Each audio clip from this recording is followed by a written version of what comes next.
Bad news for ghosts and good news for moviegoers. The Ghostbusters are back at work, and their spirits are with us for our inside story on Thursday, February 16th, 1989.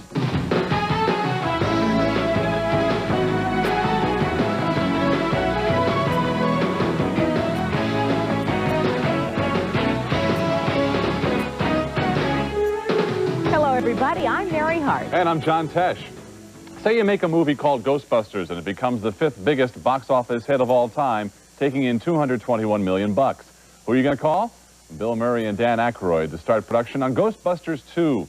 What's your next call? How about Entertainment Tonight to follow the stars every step of the way for an epic series of exclusive behind-the-scenes reports on the making of a blockbuster from start to finish. Report number 1 is our inside story for today. It was in 1984 when we met the world's most unusual entrepreneurs.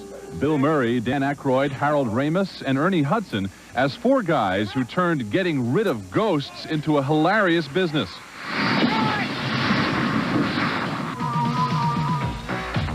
Trying to pin down what the long-awaited Ghostbusters sequel is about took some doing. At first, we got only hints.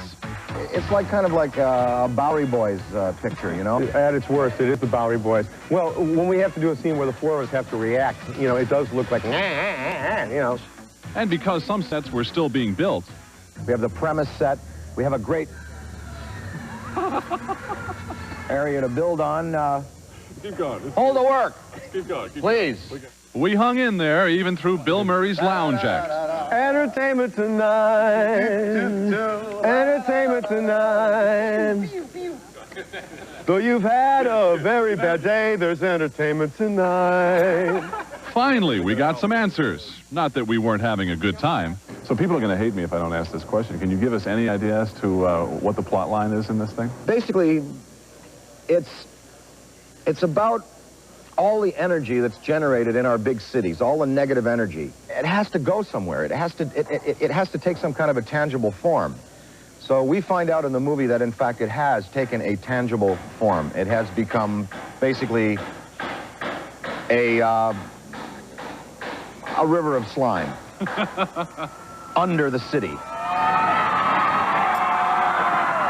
But before the Ghostbusters can go back into business, they have a little problem to work out. Unexpectedly, at the end of the first movie, instead of being heroes, it turns out that having destroyed a large apartment building in New York and almost destroyed the city, we got blamed for it. Director Ivan Reitman has thankfully rounded up all of the original cast, including Rick Moranis and Sigourney Weaver. Rumor has it, because no one will tell us, that you guys, you and Sigourney you get a little serious in this Ghostbusters 2, a little more serious than you were. Well, it's the European version, John. It's some of the rough stuff that they're not going to see here in the States that we're really going for. I mean, the last time I remember you with her, you had her like 4 feet up over the bed. Well, I can do that to girls. I can get them out of bed real fast. Who you gonna call? Although the critics will undoubtedly be lying in wait with inevitable comparisons to the first film, I'm really not worried because we have a quality movie here with a lot of laughs and a lot of slime in it. We'll have several more exclusive on-the-scene reports on Ghostbusters 2 in the coming weeks here on Entertainment. Now, Bill Murray, Dan Aykroyd, and the rest of the Ghostbusters are together for the sequel. This time around, Entertainment This Week has exclusive behind-the-scenes footage of the movie in the making. And this week, we're taking you up close for an inside look. John Tesh reports. All right, this chick is toast. It was back in 1984 when we first met the world's oddest entrepreneurs. Bill Murray, Dan Aykroyd, Harold Ramis, and Ernie Hudson. They were the 4 guys who turned getting rid of ghosts into a hilarious business. And when it became the biggest grossing comedy of all time, everybody started wondering about Ghostbusters 2. Why did it take so long for the Ghostbusters to get back together? There was always a chance to make a sequel, and, you know, people said, oh, you can make a lot of money and stuff, but that wasn't really the reason to do it. It was really because we have a lot of fun together, and that was really it. We could have made it, you know, 2 years ago or 3 years ago. That was one of the few serious answers we got. And trying to find out what the plot to the Ghostbusters sequel would be took some doing. First, there was Bill Murray critiquing the cast and crew's hairdos. Yeah, they are a good match. Is he a role model for you, young fella? No, sorry. That's good. That's excellent news. And then Dan Aykroyd ripping Murray about not working enough. and you gotta go to work, because you don't work for a living, you ain't going to get no lunch, nothing. You gotta get he's a lazy man. We finally got around to some serious discussion about the plot, and the answers lead one to believe there will be plenty of negative spirits for the Ghostbusters to eliminate. We find out in the movie that, in fact, it has taken a tangible form. It has become basically a river of slime under the city. Director Ivan Reitman has thankfully rounded up all the original cast, including Annie Potts, Rick Moranis, and Sigourney Weaver. Who you gonna call? Although the critics will undoubtedly be lying in wait with inevitable comparisons to the first film, I'm really not worried because we have a quality movie here with a lot of laughs and a lot of slime in it. Ghostbusters. Take me now, sub-creature. We never talk anymore. It was very clever. Adults and little tiny kids could appreciate it. I mean, the little tiny kids I know every line of Ghostbusters, and they have their proton packs. I mean, it's amazing to have little tiny 3- and 4-year-olds come up and ask you detailed questions about, you know, how'd you float in the air, and how'd you do this, and how'd you do that. I mean, it is the biggest babysitter in America. Another attraction to Ghostbusters 2 is the Ghostbusters themselves. Bill Murray, Dan Aykroyd, Harold Ramis, and Ernie Hudson. They work so well together, they're so generous, and they are sort of like the Marx Brothers of our time. Hey, leading man, Dan Aykroyd. It is all the same group back again, and, you know, we did say, you know, we're older, we're fatter, are we better? We'll find out. Of course, since she last acted with this bunch, Sigourney's star has shot straight to the top, with this year's Best Actress nomination for Gorillas in the Mist and Best Supporting Actress nod for Working Girl. Along with the pride in the nominations comes some sense of responsibility. Do you feel pressure that you have to pick the perfect next role? I'm interested in becoming part of an ensemble working on another good story, and that's always been my point of view, and I don't think that will change, except maybe that more people will know my work and send me scripts. With Oscar recognition, she should get just that. Jean Wolfe, Entertainment Tonight. And now that she's finished her work on Ghostbusters 2, Weaver is taking a well-deserved break. She'll wait until after the Oscars to decide what to do next. this time Mr. Aykroyd is out to make Ghostbusters even slimier. Two in the box. Ready to go. We be fast and they be slow. It took 5 long years for Ghostbusters 2 to become a reality, but aside from combining the busy schedules of all involved, Ghostbusters writer and creator Dan Aykroyd says there was a reason for the holdup after the first Ghostbusters hit the screen. We knew it was going to be tough to top, so it took us a while to sit down and get to the table and say, hey, we want to try it again. It looks like a giant Jell-O mold. I hate Jell-O. Oh, come on, there's always room for Jell-O. What Aykroyd and his co-writer Harold Ramis came up with was a river of slime under New York City, meaning the Big Apple has become Ghost Central. Hose 'em. It's a big-budget, big effects film, so big that Aykroyd and others were persuaded to take little money up front in exchange for a percentage of the future profits. Of course, I mean, it's a total gamble. I mean, what the film business is, you put on your visor every time. You go to the table, you throw the dice, who knows? This is just a bigger risk than ever, because if it doesn't work out, you end up with nothing but a movie and no salary. You know, if it does work out, you end up with a movie and some money. Many say Aykroyd has one of the best bets in town. Profits could be astronomical, and there's always the potential of yet another Ghostbusters sequel. Is that something you'd like to do, is continue the sequel after this? I would. I mean, you know, I would, but, you know, I'd be up for doing 3 or 4 or 5. I just don't think the other boys would be, though. You know, I'm probably the only one. Whether or not there's a Ghostbusters 3, the comic mind that came up with ectoplasmic exterminators and eliminators is surely one that will be in demand for other projects. But for all his on-camera bravado, Aykroyd is refreshingly modest, almost shy about his future endeavors. You know, always a few writing ideas in the hopper. You know, I've got scripts up there on the shelf with a half-life of 95 years that I'm trying to get going, and so, you know, all kinds of things, really. Great. Well, good. Yeah. Good luck. Yeah. Thanks. Yeah. I look forward to it. You bet. Aykroyd and crew will begin mopping up the slime in theaters on June 16th.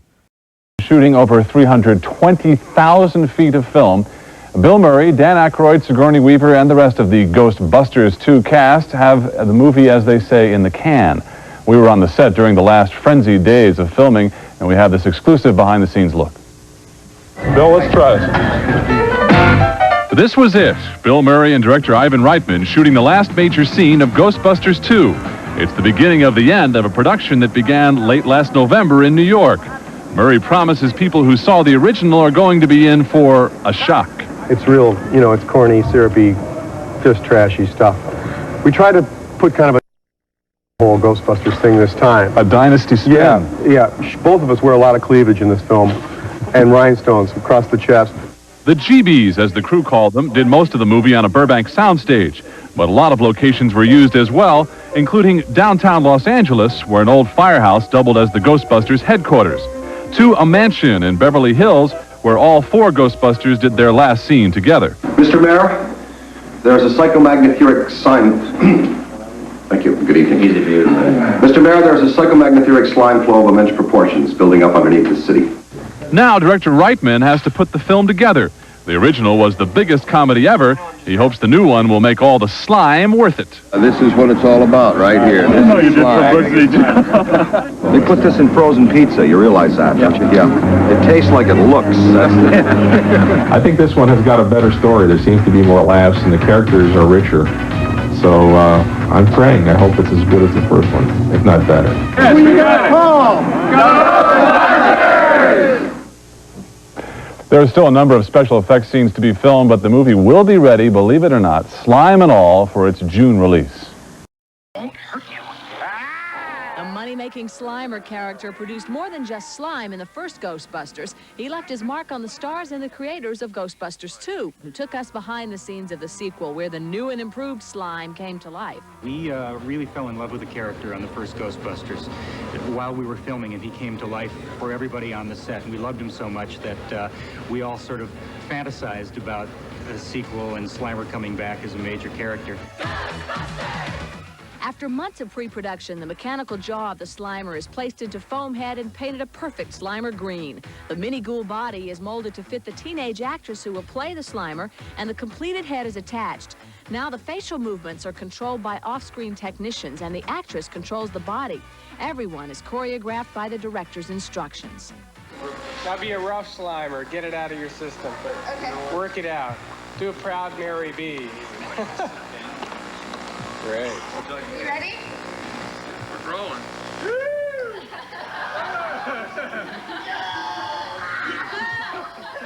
The most crucial element, the slime, is applied and reapplied as this beastie gets a facial and makeup lesson from the special technicians from the Slime Lab. Lots of time and effort is spent just getting the gunk right. Oh, you love it. Terrific. Unbelievable. Pull the arms away, far away from the body, one at a time. Ah, yeah. Now the other one. The scene is shot and combined with other special effects, and soon the Slimer will once again be loose to take a big bite out of the box office. Looks like a giant Jell-O mold. I hate Jell-O. Oh, come on. There's always room for Jell-O. Happy New Year. Hose 'em. For the most part, this will not be remembered as Hollywood's golden summer of comedy. The film brings back the entire original cast, including Bill Murray, Dan Aykroyd, Sigourney Weaver, Harold Ramis, Rick Moranis, and Ernie Hudson, and director Ivan Reitman, in the sequel to the highest-grossing comedy of all times. Ghostbusters 2. This is like in real life. It's been 5 years. We're 5 years older. And so we've been kind of put on hold ghostbusting.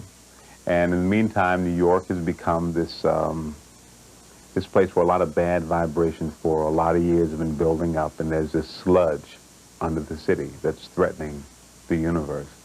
And who are you going to call? We're the best, we're the beautiful, we're the only Ghostbusters.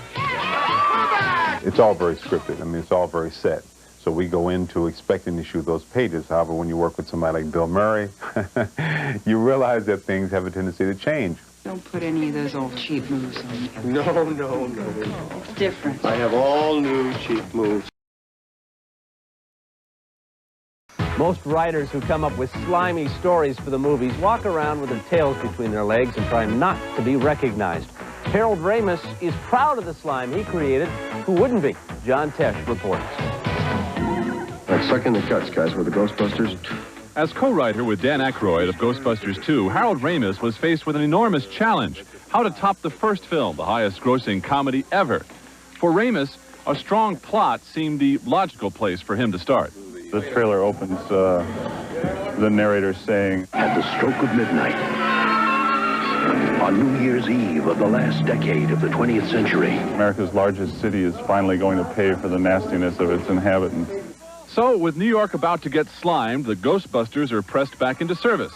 Sounds simple enough, but Ramis also felt the boys should have their share of misfortune. So, unexpectedly, at the end of the first movie, instead of being heroes, it turns out that having destroyed a large apartment building in New York and almost destroyed the city, we got blamed for it. Although Dan Aykroyd and Bill Murray are undoubtedly more high-profile, Ghostbuster Ramis boasts a comedic resume nearly unmatched in Hollywood. As either writer or director, Ramis has worked on Animal House, Stripes, Meatballs, Caddyshack, National Lampoon's Vacation, and the 2 Ghostbusters films. Ramis credits part of his success with the work at Chicago's famed Second City. We learned a great process at Second City, which was never to say no. If someone has an idea, you force yourself to say yes and then add something or put a spin on their idea that makes it better. 2 in the box, ready to go. We be fast and they be slow. Much of Ramis's Second City work was with his Ghostbusters collaborators, Dan Aykroyd and Bill Murray. And perhaps this family feeling is also part of their secret for success. Or then again, maybe not. What do you guys talk about? Bill talks sports a lot. Dan talks vehicles and weapons. I talk psychology today. Of course. And Ivan talks about picture grosses and marketing.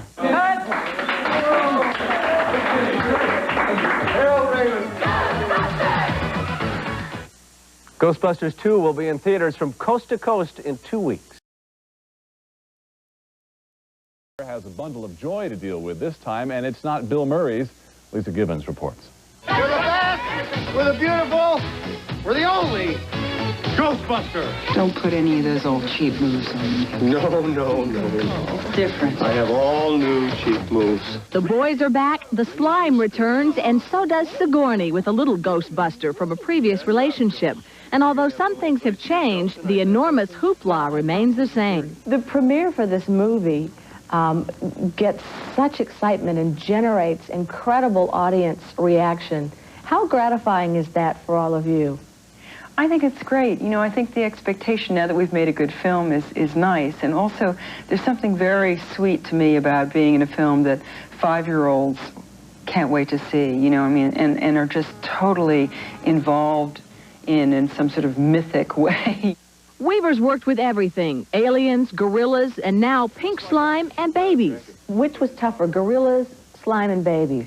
Oh, the gorillas were easy. And I didn't have much to do with the slime. The babies were not unlike the gorillas, and the Ghostbusters are not unlike the gorillas either, in a way.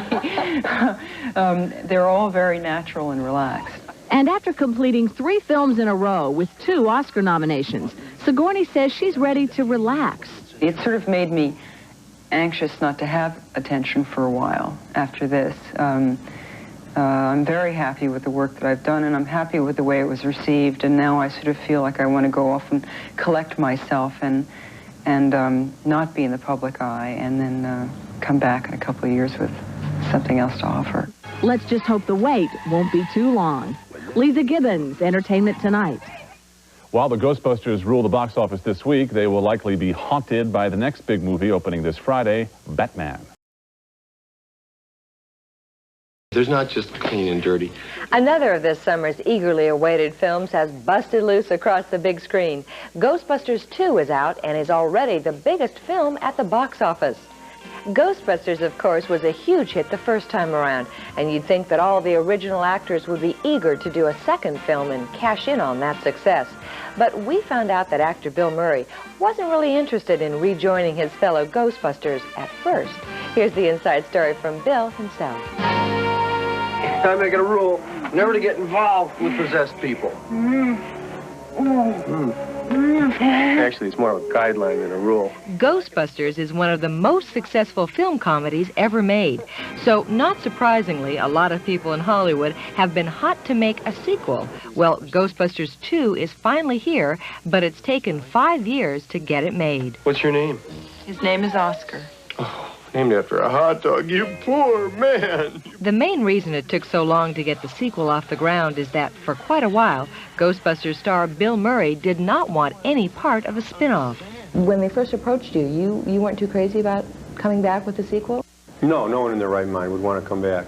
It's like Declaration of Independence 2. Okay? No, we did fine the first time, and we probably should have left well enough alone, but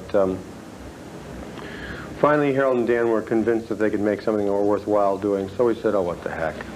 Let's go out there on the edge. You know, they'll crucify us if it's no good, so let's try it. But it took Murray a long time to come around to that point of view, for a couple of reasons. The first one was a matter of Hollywood politics. In 1986, David Putnam became the head of Columbia Pictures, the company which made Ghostbusters. But Murray and Putnam reportedly did not like each other, and that zapped any chances of a Ghostbusters 2. In 1987, David Putnam was replaced at Columbia by Don Steele, who did get along with Murray. But now there was another reason Bill wouldn't do Ghostbusters 2. He'd become burned out with making movies, so he left Hollywood and didn't come back for nearly 4 years. I justified reasons for taking time off, you know, but I really wanted not to work. You know, life moves along, time keeps moving, so you don't want to feel like you're just working. You don't want to be a fool. You know, I got into this business because you had to have fun to be good at it, I thought, and to just do it all the time, well, I thought was the sucker move. I mean, if you just, you know, it's like somebody that works himself to death. You feel like a jerk. During Bill's 4 years of self-imposed exile, the last thing on his mind was doing a sequel to Ghostbusters. He spent a lot of time with his brothers and sisters and his mother, who was dying of cancer. And he found all sorts of interesting things to do that he rarely had time for in the past. You'd be amazed. Take a day off sometime and see if you manage to get through the day without work. It's extraordinary. I urge everyone home to do it 2 or 3 times a week. Just stay home from work and see if you manage to live through the day. And you find things that you wouldn't have found otherwise. You have to take time to find what's missing. In late '87, Murray's agent finally got him to go out to lunch with some of the other principals from Ghostbusters, including Dan Aykroyd and Harold Ramis. The purpose of the gathering was to discuss a sequel, but walking into the meeting, Bill didn't think the movie would ever be made. However, he, Dan, and Harold had so many laughs over lunch that Bill realized how much fun it would be to work together again. So Murray agreed to do Ghostbusters 2. Oh, baby. Bill Murray may be one of the highest-paid stars in Hollywood, but he'll never do a movie just for the money. To Bill, the most important thing is having fun.